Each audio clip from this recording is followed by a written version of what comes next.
Good afternoon. We woke up to a new Syria. The regime has collapsed, and control in the country is changing hands. Of course, this didn't happen overnight.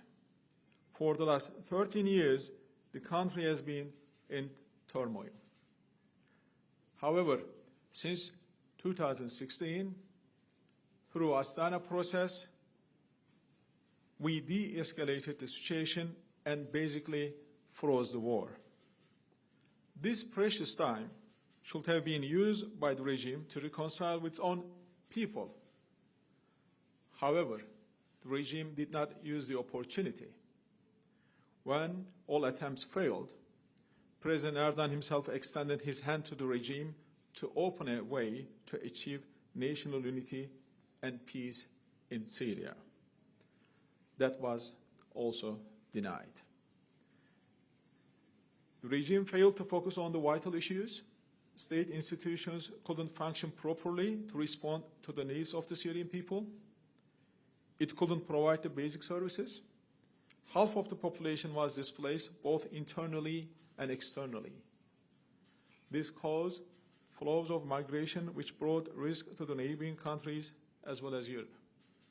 The regime was relying on drug money to survive. As of this morning, Syria has reached a stage where the Syrian people will shape the future of their own country. Today, there is hope. The Syrian people cannot achieve this alone. The international community must support the Syrian people. Turkey attaches great importance to the national unity, stability, sovereignty, and territorial integrity of Syria and the well-being of the Syrian people. Thereby, millions of Syrians who were forced to leave their homes can return to their land.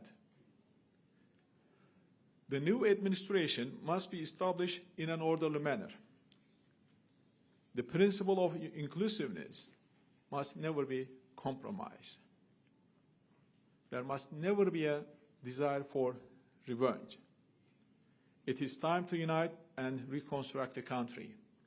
Today, we call on all actors in and outside the region to act with prudence and calm and to refrain from steps that could further destabilize the region. The territorial integrity and unity of Syria must be preserved. Dear friends, we have to be watchful during this transition period. We are in communication with the groups to make sure that terrorist organizations, especially Daesh and PKK, is not taking advantage of the situation. Turkey is committed to continue fight against terrorism. All the minorities, non-Muslim, Christians, non-Arabs, Kurds, should be treated equally. Any possible chemical weapons inventory or related materials must be secured. The new governing body should be inclusive of all parties. Opposition groups should be united now. State institutions should be preserved and work properly. With this understanding, we will continue to support efforts to establish stability and security in Syria. For the last week, we had intense dialogues and deliberations with regional and international actors. Yesterday was a particularly important day, especially during the Doha Forum, for the future of Syria. First, Astana countries, Turkey, Russia, Iran, came together to discuss the developments. We really appreciate the constructive approaches of Russia and Iran. UN Special Envoy for Syria was also with us. He also made enormous contribution. We welcome his efforts.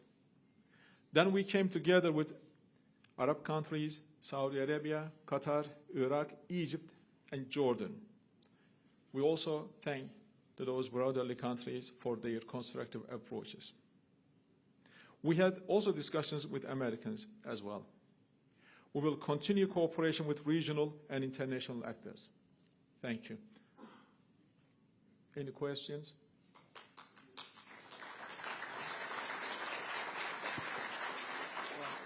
Thank you. We will have 4 questions from the floor. Reuters from Andrew from Reuters, please.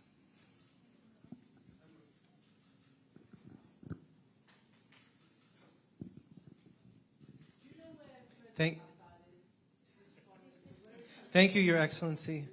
No, I cannot say for sure. Where do you think he is? Do you think his life will be respected, or is it all up for grabs right now? No, I cannot comment on that. I mean, I think he's somewhere, but I cannot comment on that. Inside Syria? Probably outside of Syria. Your Excellency, Andrew Mills from Reuters. I want to ask about the political process that needs to take place now to ensure that Syria goes through a stable transition. What is Turkey doing to ensure that that transition is stable, and what confidence do you have in this process? Well, thank you. First of all, we've been, as you know, and as I stated during my statement, we've been working for the stability of Syria for a long time. We are familiar with the actors, we are familiar with the problems, and they are challenging ones. We have to work very hard. As I stated, we have to work together with Syrian people, not only Turkey, but also regional actors, the international actors, to make sure that there is a good and smooth transition period, no more harm to the civilian people, start delivering basic services for the people, and most importantly, to assure the regional countries that the new administration and new Syria will not pose a threat for its neighbors. On the contrary, the new Syria will address the existing problems, will eliminate the threats. Thank you, sir. Let's take the second question from the other row. Victoria from AP.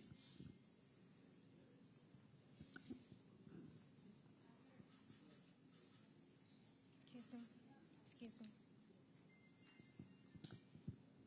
Hello, Victoria Eastwood from Associated Press. Can I ask, did you or your government speak to Mr. Assad in his final days and hours inside the country, and what effort did he make to try and stay in power? Well, unfortunately, as you know, I mean, especially our president for the last couple of months has been trying to reach out the Syrian regime, particularly to Mr. Assad, but it all failed. You know, we knew that something was coming, and because, as I said, we are very much familiar with the problems of Syria, and we know how much the pressure is mounting on the groups because of refugees and other issues, especially the economic ones. And the regime was slowly decaying and collapsing, and we were seeing this. Therefore, we really wanted to do something to prevent this. But to short answer, no, we didn't speak to them because no contact at all. The third question, Melida from TRT World. Hello, I have a little longer question. So how did a war that lasted for nearly 50 years and in just almost 15 days, and we have Israel and opposition at the same border now, so will be there any conflicts? And what will be the role of Turkey in rebuilding Syria? Thank you. Well, thank you. First of all, you know, since the Astana process froze the war in 2016, the regime has had a precious time to address the existing problems. But we knew that up until 2016, regime was running on a high adrenaline, so they didn't care about their problems, their institutional incapacity, and the other issues. However, they could have used this precious time to address the existing problems, but they didn't. And instead, we saw a slow decay and collapse of the regime. That explains why, almost without firing one bullet, the Aleppo fell immediately and followed by the other cities.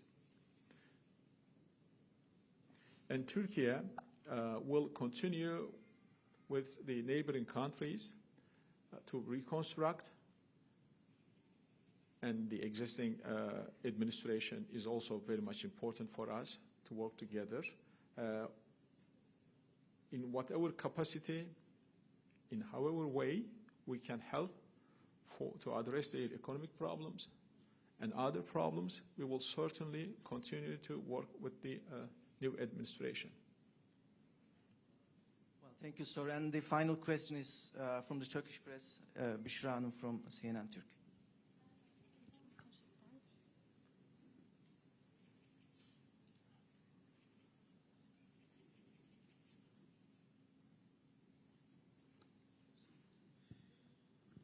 Mr. Minister, would you like me ask in English or Turkish? English, okay. Okay, of course. How will or should the coordination be ensured among so many groups during this process? And as well as, what is your assessment about Trump's statements? Because it was interesting. We see American officials once again emphasizing the threat of Daesh and signaling continued cooperation with another terrorist organization, YPG. So what will Ankara do to prevent the establishment of a terrorist state in Syria? And could a new operation be on the agenda at this stage, or should we expect new agreements with the new administration of U.S.? What will be the fate of the regions cleared of terrorism by Turkey and Syrian National Army? Thank you. Well, thank you. As you know, I mean, the opposition forces are comprised of different groups, but they have a coordination mechanism among themselves. I think this mechanism will improve in the coming days because right now they have a bigger job at hand. So I hope and we wish that they can come together and they can start working in an orderly manner to have a good transition period by including all the parties inside Syria. As for your question, the terrorism part of your question, we are equally concerned about Daesh and other terrorist organizations taking advantage of this situation, the transition period. So we are watchful, mindful, to make sure that Daesh and PKK is not taking advantage of this situation. And we are in contact with our American friends. They know how sensitive we are on YPG PKK issue. They know whatever threat comes from them to Turkey, we will immediately respond and react. And I think with new incoming administration in U.S., we will have some conversations on this issue as well.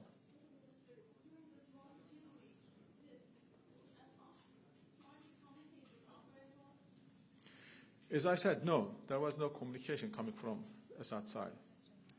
Sir, before we leave, would you like to say a few words in Turkish?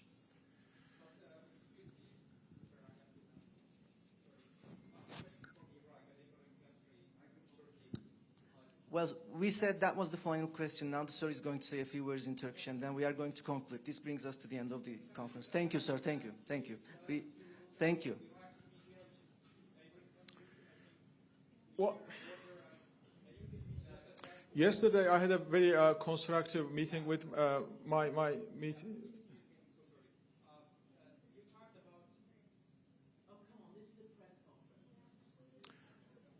Let him ask the question. Yeah.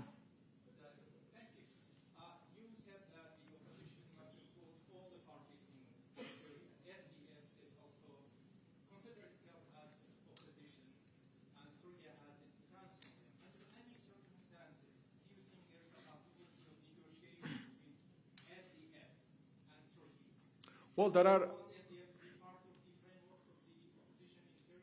are very legitimate Kurdish parties that we work together in Syria, northern Syria, and they've been part of the wider and broader Syrian opposition for a long time. However, any PKK extension in Syria cannot be considered a legitimate partner to engage with any talks in Syria because they are filled with international terrorist fighters among their ranks, PKK cadres from Turkey, Iraq, Iran. They are non-Syrians. Non-Syrians are running the so-called SDF, and everybody knows this. This is an open secret. So, in short, no, unless they change themselves. Would you like to say a few things in Turkish, sir? Teşekkür ederim bu basın toplantısı için. Türkiye uzun yıllardır Suriye'nin birliği, beraberliği ve bütünlüğü için elinden geleni yapmaktadır. Özellikle son aylarda Cumhurbaşkanımızın bu yaklaşmakta olan süreci görmesinden hareketle başlattığı inisiyatifin Suriye rejimi tarafından reddedilmesi maalesef bizim endişelerimiz artışlara, gelişmeleri olmasına yol açtı. Muhalifler an itibariyle Şam'ı ele geçirmiş durumdalar. Esad rejimi çökmüş durumda. Esad ülkeyi terk etmiş durumda. Biz bundan sonra Suriye'nin yaralarının sarılması için birliğinin, bütünlüğünün, güvenliğinin sağlanması için ne yapabiliriz? El birliğiyle şu anda onun mücadelesi içerisindeyiz. Dünden itibaren bölge ülkelerinde uluslararası aktörlerle bu konuda çalışmaya başladık. Özellikle bölge ülkelerinin işbirliği önemli. Irak ve Suriye uzun sınırları olan, Irak ve Türkiye, Suriye'de uzun sınırları olan iki ülke bizim özellikle beraber koordinasyonumuz önemli. Yine Ürdün, Suudi Arabistan, Katar bu noktada önemli partner bizim için. Bunlarla da çalışmalarımızı devam ettireceğiz. Amerika ile de görüşmelerimiz devam ediyor. Özellikle terörizm ve güvenlik konularındaki hassasiyetlerimizi paylaşıyoruz.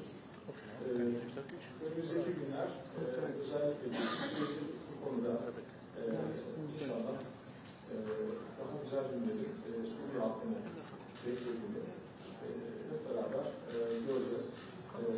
Cumhurbaşkanımızın bu konudaki hassasiyetini biliyoruz. Özellikle mültecilerin tekrar ülkelerine dönmesi meselesi fevkalade önemli. Bu konuda da çalışmalardan bir yerden başladık.